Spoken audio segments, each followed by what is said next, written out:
How's it going, everyone? It's Sam. Yesterday was a very scary day for a lot of people, but the governments have just told us what they're going to do. They just told us they're going to bail out everything, it sounds like, and they've already capitulated. If you don't mind, hit subscribe, turn on the bell notification underneath the video so you can see future videos just like this. Part of the video is going to be me talking about what's happening right now. Part of it's going to be part of a clip that I took from Connor Kenny. I jumped on his live stream today. We talked about the market. We talked about the dip and what we're buying, what we're doing, recent videos that he published giving some insight into that.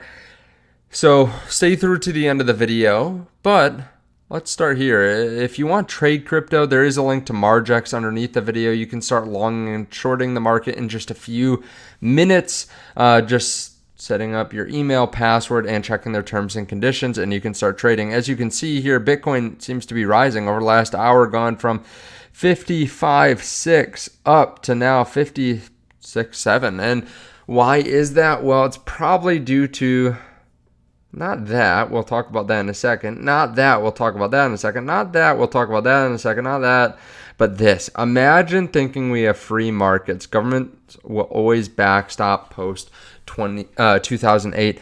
Yen drops 1% to 145.71 per dollar on Bank of Japan's Uchida remarks.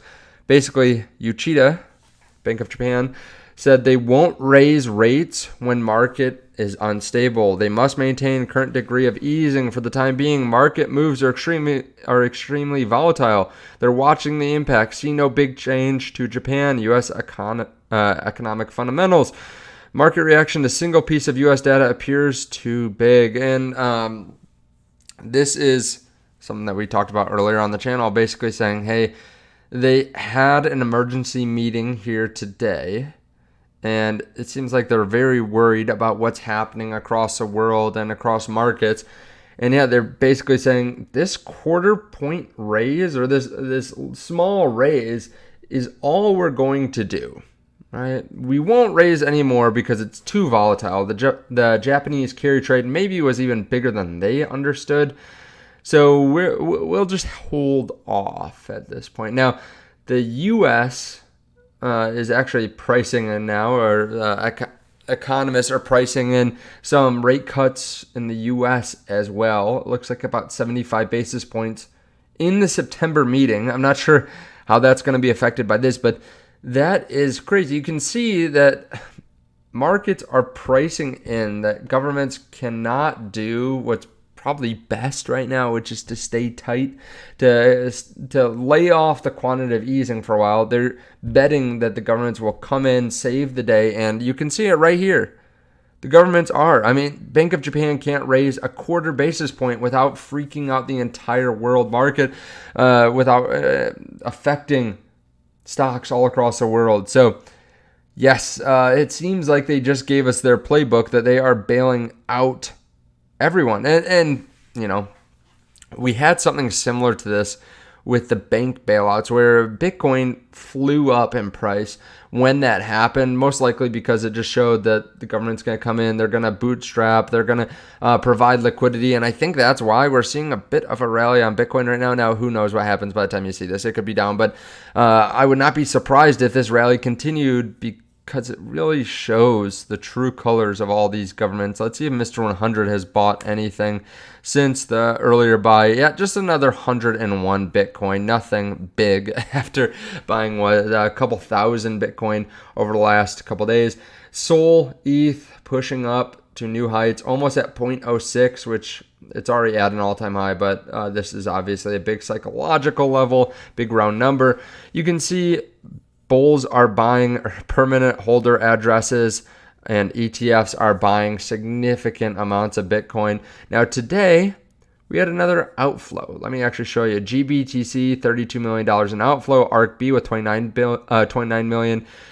The Grayscale Mini had 0. BITB and HODL was 0. EasyBC with negative 23. FBTC with negative 65 million, which is the second consecutive outflow for Fidelity. And IBIT was 0. So overall, it was a negative $149 million day. Okay, so even with all the news recently, even with it seems like the government's saying we'll basically bail everyone out. We won't raise rates anymore. Yeah, there's still some outflows coming from the ETFs. Keep in mind that a lot of these fund managers do have other assets as well. When the whole market falls down, makes them reconsider their entire portfolio. But as we've seen, there are going to be more and more RIAs that allocate towards Bitcoin and towards ETH and all that. Keep in mind too, if the markets are moving up and ETFs aren't buying, someone is buying significant amounts out there. And obviously, Mr. 100 is one of those people. BlackRock, ETHA had a daily ETH flow of $108 million. So even though they're not necessarily buying the Bitcoin ETF, sometimes we do see pretty big inflows in these ETH ETFs while they dip as well. So I wanted to show you basically this. Bank of Japan already folded. It seems like things are getting better, especially after the bloody Sunday and Monday that we had.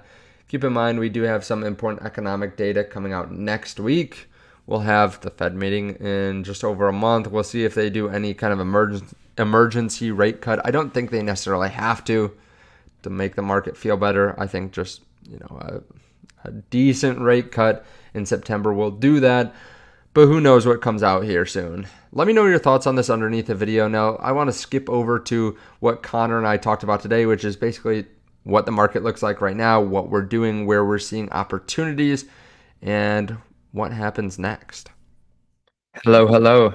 Here we have Mr. Sam, my financial friend. How you doing, man? Good, how are you? Yeah, good. I saw you made a video, and I want to know what is going on, all right? Emergency meeting, money printer starts in 24 hours. And everyone loves us talking about things happening in 24 hours. Of course. I want to know what happens in 24 hours, bro. Are they turning the money printers on? Please let me know. Let us know. Yeah, so I have questions for you as well.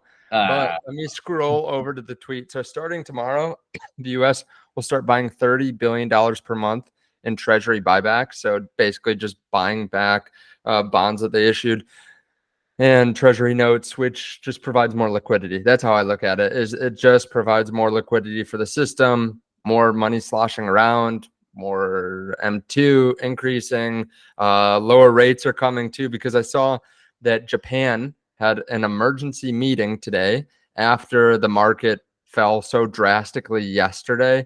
They had a huge bounce today. So Monday they were down 13% on the Nikkei 225 index, which is, I believe, similar to the NASDAQ. It was down 13%. Then the next day it's up 10 point something percent as well. So massive rebound. Seems like they're having a big meeting amongst some of their top officials to try to figure out like what they need to do so there's not more global uncertainty. But that was basically what the video was about. And yeah, I mean, it seems like Bitcoin's bouncing well. A lot of risk assets are bouncing well today. Yeah, man. I mean, it's an interesting moment in the market when we have such intense panic, right? Such intense panic in the market. Literally yesterday, like, a couple of hours ago yesterday, Bitcoin was at 49K. And right now we're sitting again at what? 56,500. What an incredible recovery. Solana has just it's way stronger than I thought it was going to be this time round. From 109 all the way up to 46 right now, which is a 34% move in 24 hours. It's incredible. And it just goes to show that there are altcoins, right? There are still altcoins that are incredible opportunities. But as long as you pick the right ones, if you're betting against the wrong horses and you're sticking with them, then it's not such a good idea. Like Arbitrum, I've seen, is down significantly. I'm not sure what they're doing today, but some of these were absolutely decimated. It seems like this cycle is really one where you have to stick to the winners. The last couple cycles, you could buy anything that was in a certain narrative and it'd go up. But it seems like, certain projects continue to bounce, but there's, so much inflation in some company or in some tokens that they just continuously get beaten down, or just the money's funneling to Solana, Bitcoin, and then just a few others. I am going to ask you a question, though, because you got to ask me a question. Yeah. What have you been buying over the last day? And have you been leverage trading at all? And then what do you think about buying like right now if someone missed the bottom yesterday? So in the last 24 hours, I've bought dollar cost averaged into, let me check the old Patreon, because that's where I call out everything that I'm buying. Guys, if you do want to join, there is a link down there in the description. But I DCA'd into Bitcoin yesterday. I also longed Ethereum at 2,368, which it isn't up too much from there, but we're doing pretty nicely. Pretty nice profits on that. I also bought Casper. I bought Casper at 15 cents. I'm not sure exactly where that is now. And of course, I did DCA a little bit into Ethereum. So Bitcoin, Ethereum, Solana, and Casper are all projects that I bought. The reason why I stepped a little bit out of, you know, the large caps. I mean, Solana's quite large, at about 4 billion, but I stepped out of it a little bit this time because I just see the community behind Casper is just incredibly bullish, right? It reminds me of Cardano. It reminds me of XRP. And those are significantly bigger, right? You know, Cardano did reach an $80 billion market cap, give or take, in the last bull run. So if Casper can do that, we're talking a 20x from here. And, you know, so it's so, the upside is so large. And I do think that community, coins with communities behind them are, you know, big movers in a bull market. So if we get a big move in the bull market, I think it's very evident that things like Solana, Casper are going to move really nicely in that market. So yeah, of buying all of those. Leverage wise, I got involved in a bunch of trades in the mass panic, right? So I was waiting.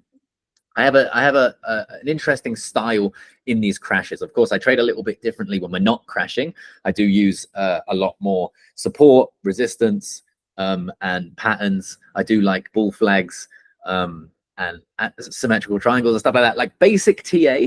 But in a crash, these sorts of things, it's more like gambling, right? But it's like, I always like to refer to it, it's like gambling but having the house's edge, or poker, where you can, you know, you learn different strategies and you can count cards or something. That's what I refer to it when these big crashes are happening, right?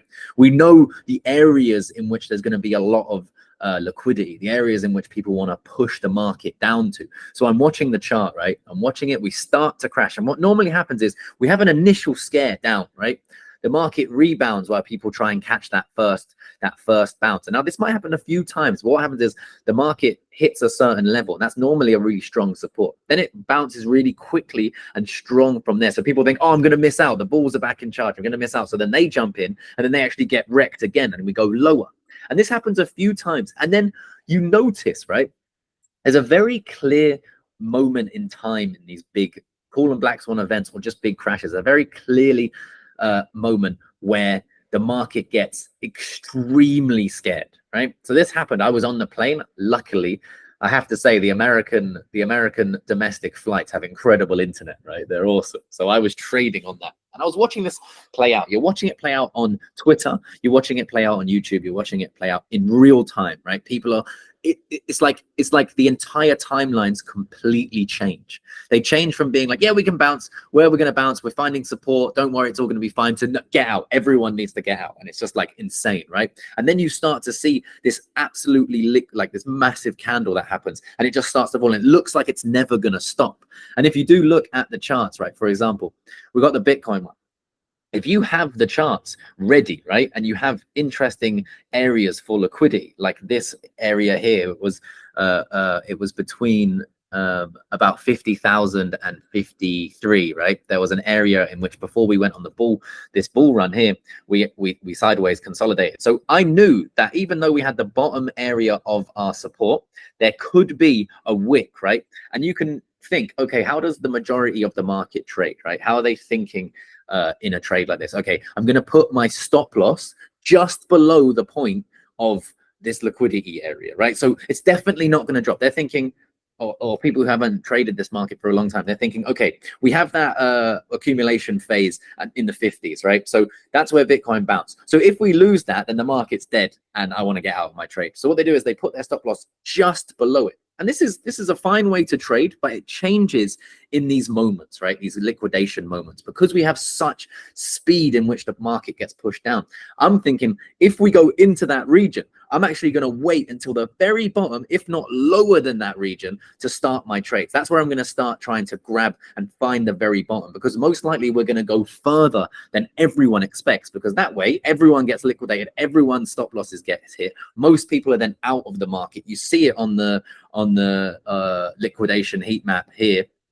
You see it very clearly where everyone starts to go long and short against the market, and no one in the market is actually long, right, when we start to bounce. And that's when we start to bounce. So that's kind of the trading style, but only in a crash. It works very differently. I'm fine with the stop losses below those regions in a normal trade, you know, when you're just looking at the sideways volatility and accumulation and that sort of stuff, like a longer term swing trade. But these sorts of trades are a little bit different. They're much more risky because, of course, you can be catching a falling knife that continues to drop. But like on Margex, the reason why I like to trade on there is it has isolated margin, right? So I know I'm going to put in, let's say, $100, $500, whatever it is, into these trades. I know, okay, that's all I'm going to lose if I'm wrong. So I'm like, okay, I'm going to put forward, let's say I have $1,000 that I'm willing to lose in this trade. I'm going to start opening these $100 positions, right, as I think we've entered this region, right, in the lower than what everyone expected region. I'll start adding these positions. Some of them might get liquidated, but once I catch that bounce, we make so much profit on the upside. So that's one of the styles that I like to trade, but it takes a very specific market for that to work, because, you know, you have to be in like mass hysteria. And yesterday was one of those opportunities. So yeah, I like to take advantage of those. Yeah, definitely. Question for you too. We don't have to hit on this right now, but I'm curious about your last video. You said act now, this is your last chance, and then the thumbnail says this is your time to sell.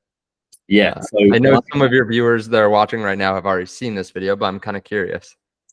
Yeah, so the whole point of the video and the whole point of what I've been saying today is, yesterday when the market was just wildly panicked, right? I'm sure a lot of people that are watching now, a lot of your viewers that are watching the video over on your channel, I'm sure some of them sold, and it's perfectly reasonable, right? We've all been there. I sold in panic many times in the past, and we just learn from those mistakes. But what I was saying in these videos is, if you wanted to sell, right, if you wanted to sell yesterday and you were very panicked, you're like, oh my God, I've got way too much money in the market, I feel sick, I shouldn't have done this, this was a mistake, all of those feelings that we all feel, right? I even feel them in the time, I just know it's going to pass. But if you felt that, right, and it's true, you actually, like, you're too exposed to the market. I feel that, but I'm not too exposed to the market. I take very calculated risks in comparison to my net worth. But if you felt like that and you wanted to get out yesterday and you vowed to get out, then right now is your opportunity. Solana is up 35% from yesterday, right? So you quite literally made 35% from not selling. Same with Bitcoin, however many percent is up. Same with Ethereum. Same with a lot of these altcoins, even meme coins, right?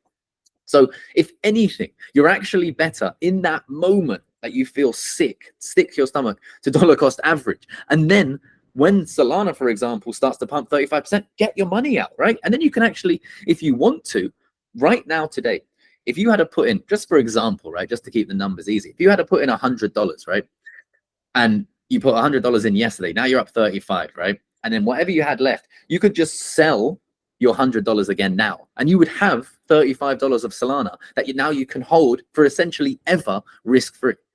That's what I like to do, especially with my leverage trades, right? Because I can get into this trade, I can then take some profits right now, which is something that I do. Take the profits, for example, from the Solana trade. I got in at 111.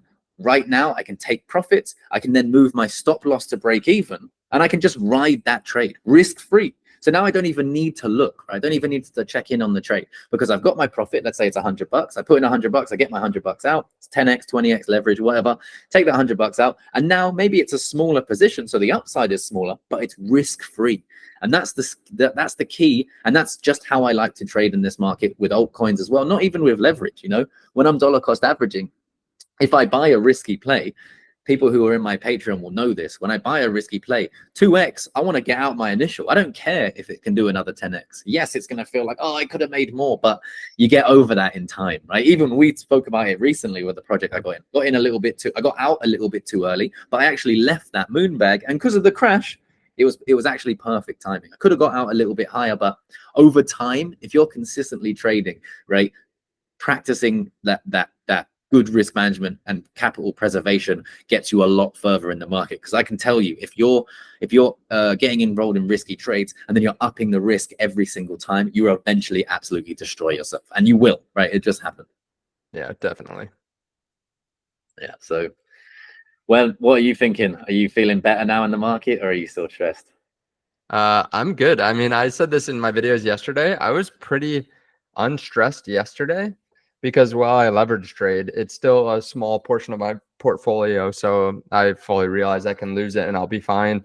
Yeah. So overall, I mean, I was just kind of entertained at the mayhem. But of course, it would have been different if it was something crypto focused, like if Coinbase had committed fraud and they had been trading and didn't have the assets to back up. And of course, that wouldn't happen with Coinbase, but I guess it could have happened with Binance or someone like that. That would have been much more scary to me than Japan changing by 1/4% their interest rates, and then like people that borrowed money. Crypto is the same thing that was. It's just that there was less money floating around and people were freaking out. So I felt pretty good about it. I mean, it was also interesting to watch yesterday. I talked about it on my channel. A lot of whales were still buying. Like I saw that you posted about this too, but July had the highest amount of Bitcoin bought by whales, I think going all the way back to 2014. And then we also saw like yesterday, BlackRock had 0 outflows. They just sat there. I talked about it too. I think they are essentially the buyer of last resort. I think they buy when they would have outflows, because there were a lot of other entities that had big outflows, and they did nearly $3 billion in trading volume, and it was exactly 0 inflows versus outflows, and they do that regularly. So I'm guessing if they see $100 million outflow, they use one of their other funds, or there's someone that they have a deal with, which basically they just say, yeah, we'll buy whenever there's going to be an outflow. And it could be for a variety of reasons. Maybe they just don't want their other clients to see that they're having outflows. Maybe they want to be the dominant ETF with the most AUM, or maybe it's because they realize that naturally the days that they would have outflows are good days to dollar cost average anyways. So I think there could be a variety of reasons for that, but that was a little bit telling. Plus Mr. 100 buying like 850 Bitcoin today or something like that, and then buying 1,800 Bitcoin yesterday. So there are a lot of entities that just continue to swallow up the Bitcoin dip, which makes you feel good. I mean, if Mr. 100 was out there selling